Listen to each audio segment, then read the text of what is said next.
All right, I'm going to put this out there really quick. Um, I was really bothered by the Last Jedi. I know this is like 10. How many months late? I don't know how many months late. It's really late though. Uh, 6 or 7 months late probably. But anyway, I was really bothered by the Last Jedi for a number of reasons. But one of the main reasons that I was bothered was that it seemed like they had set up almost it almost seemed like it was meant to be obvious that Rey was going to be the one to turn to the dark side and that Kylo was going to turn to the light. And they didn't do that, and a bunch of the stuff in the movie went actually ended up going nowhere.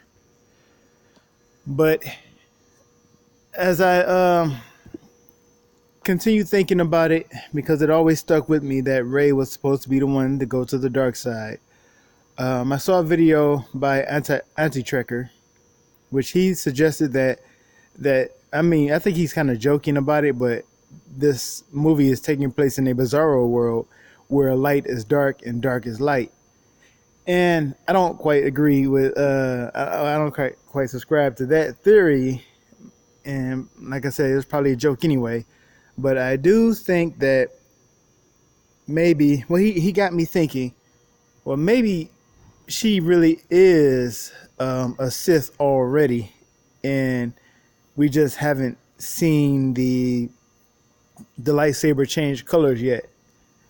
But when I think about it, the only character, when you think about what a hero is, and it goes for superhero movies or any kind of movie, whatever. Um, the hero is always the one who goes on the hero's journey. He he starts off maybe from, well, it doesn't matter where his origin is, but he goes through some kind of training, and he comes to a point in his story where he takes a defeat, he faces challenges, and he has to overcome these challenges.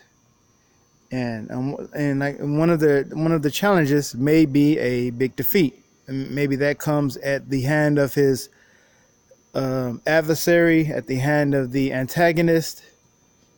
But he takes a defeat, and he goes probably back into training or back into a place where he kind of needs to regroup and build himself up again. And then he comes back stronger, and he faces the villain or faces the antagonist, and he overcomes the antagonist. Just it happens time and time again. Look at Black Panther. Black Panther was the one, or T'Challa was the one who came from a better background than Killmonger did. Killmonger came from absolute the worst situations that people are forced to live in, and yet Killmonger was actually the antagonist. Killmonger was the one who rose up. Actually, he was the hero of his own story, and I guess you could say that the best villains are the heroes of their own story. So in a way, Killmonger was also sort of I would call him an anti-hero. He's a hero that you wouldn't necessarily agree with, when it comes to his methods and everything that he believes in, but he has in his mind, a heroic cause. But so he rises up, he challenges T'Challa, he defeats T'Challa, and T'Challa, I guess, falling off of the waterfall, where he's thrown off a waterfall, and that is symbolic for his fall, and he has to bounce back from that. He has to regroup, and what he does is he ends up meeting his ancestors, and he has to have a heart to heart with them and tell them that they were wrong for abandoning Killmonger, leaving him basically to fend for himself. And that movie is really deep, and I can't really get into it all right now. But he has that spiritual moment when he regroups, and he comes back to face Killmonger, and of course, he defeats Killmonger. So the same thing has to happen in just about every hero's journey. Now, when you look at Rey and Kylo, Rey has, as far as I remember, I don't remember her being defeated. So I'm just going to go ahead and say that she is undefeated so far. The hero is not the one who is undefeated. The hero is the one who faces challenges and has to overcome the challenges. Kylo was the one who faced off the first time he met, or first time he fought, what's her name? I'm forgetting her name already. Rey, in the lightsaber battle. She defeated him with zero training at all. So she was already better than him, even though it appeared that he was better than her. And that's how a lot of the movies go, or the stories go, where the hero appears to be ready to face the opponent, and yet they're defeated. And then you realize, okay, I still have more to learn. I still have a ways to go. Rey doesn't ever come to a point where she realizes that she's not good enough, or she has to be better, or she can't get things done just the way she is already. Kylo is the one who has to take that defeat, bounce back, and come back again. And not only that, but Kylo is the one who is, strangely, for someone who wants to be a bad guy, which is really is really poorly explained, poorly fleshed out, why he wants to pursue the dark side, and why he wants to follow in his grandfather's footsteps.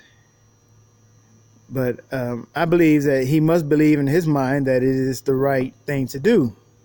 So he is, in his mind, doing the right thing.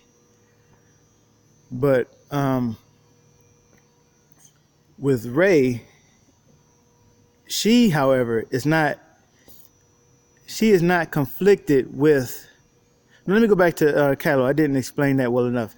So Kylo, he is actually not fighting the dark side. He is actually fighting the light, because every situation where he comes to, where he has to, it's almost like he has to force himself to be evil. You know, the Jedi. One of the things that the Jedi, what's his name, Yoda told Luke, was that the dark side was the easy path. It was easy to give in to your anger, to give in to your fear, to give in to hatred, to give in to all those negative emotions that cause you to wield power with malice. And yet, he's not struggling with doing, I guess he is struggling with doing, that's the problem. He's struggling with doing the wrong thing. When it comes to killing his dad, he struggles with that. When it comes to killing his mom, he struggles with that. He's like, I can't, he know he has to do it, but he can't bring himself to do it. He doesn't have it in him. He tries to be that, but it is not in him.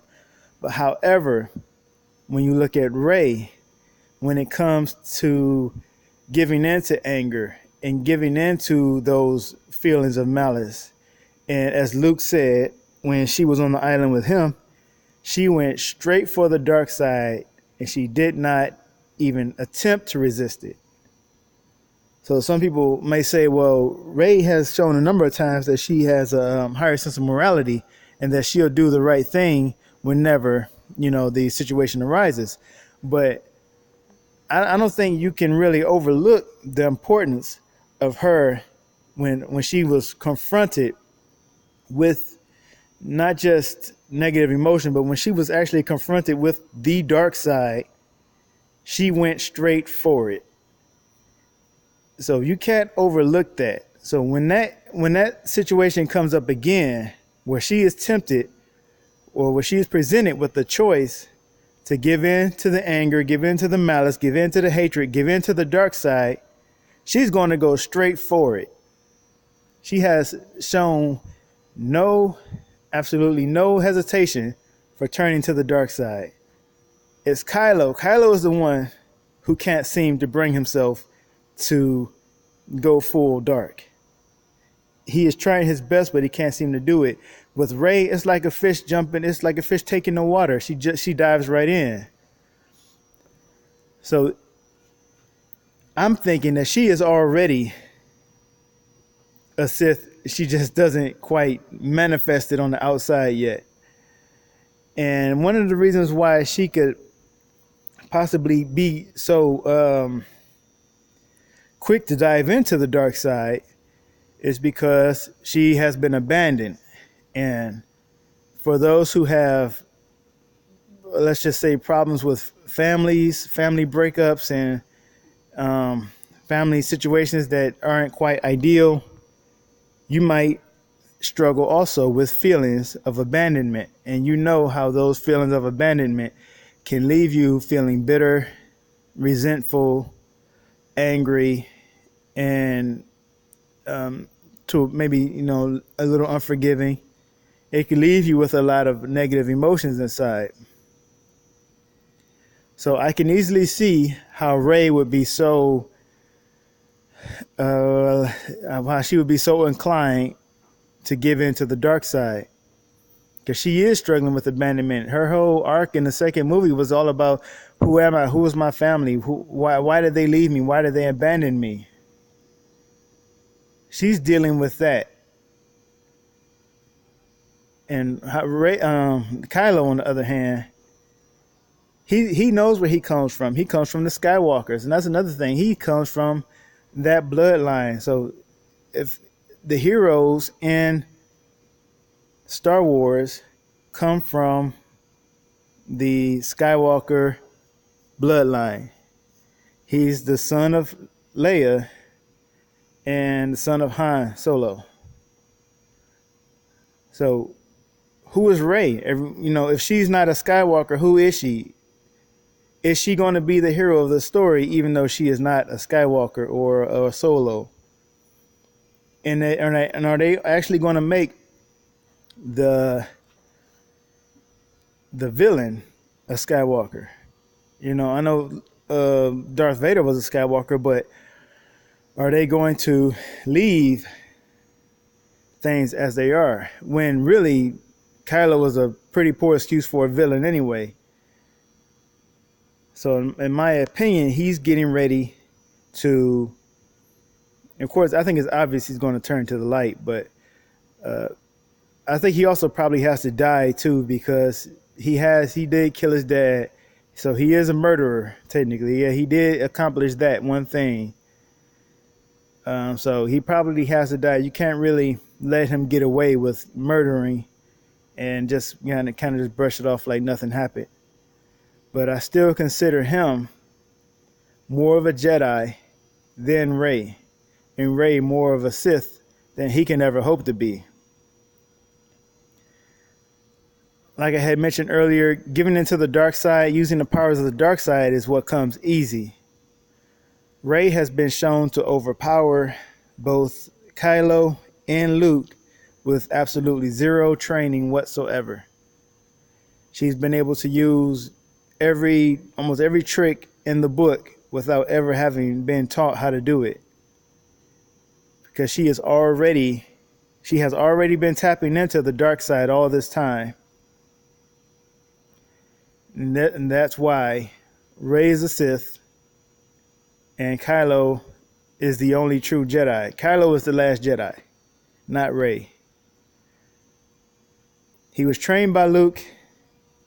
He's the one. One of the things that the Jedis had to do was they had to try to cut off their attachments, because the attachments can cloud your mind. If you're too attached to something, and let's say that something is taken away, then you can become overcome with grief or anger or hatred or desire for vengeance. And he was attempting to cut off those attachments from his life. That's what his dad and his mom represented to him. He was attempting to cut off those attachments, even though he was going about it the wrong way. Rey has no attachments. She has nothing to lose. So she doesn't have to cut off attachments or anything. She's already lost everything. She's already there where she needs to be a Sith.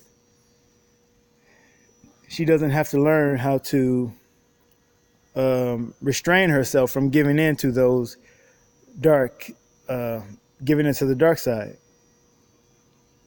And if Luke was supposed to prevent her from giving into the dark side, well, he failed, because we have no indication that, given the opportunity, she won't go straight back to it again.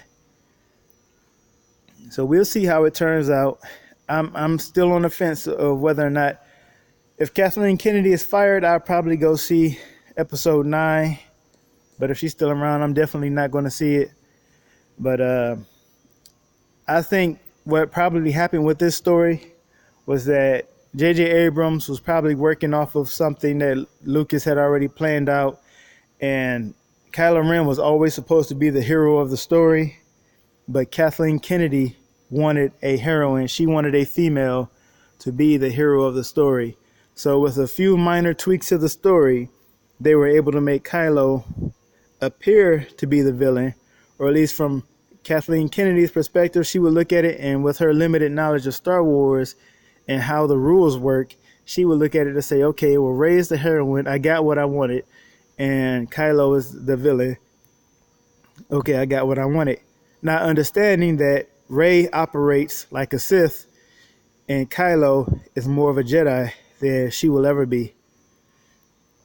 So they were, in my opinion, able to flip that, and Kathleen Kennedy would never know that her heroine was actually the villain of the story. And I think that is all that I wanted to say about this. Hopefully they do go all the way and do make her a Sith, or a full-on Sith in episode 9. That's about the only thing that could probably save these Star Wars movies right now, because everything is ruined. They've killed off important characters, the foundation characters, and like, if the foundations are ruined, what can the builders do?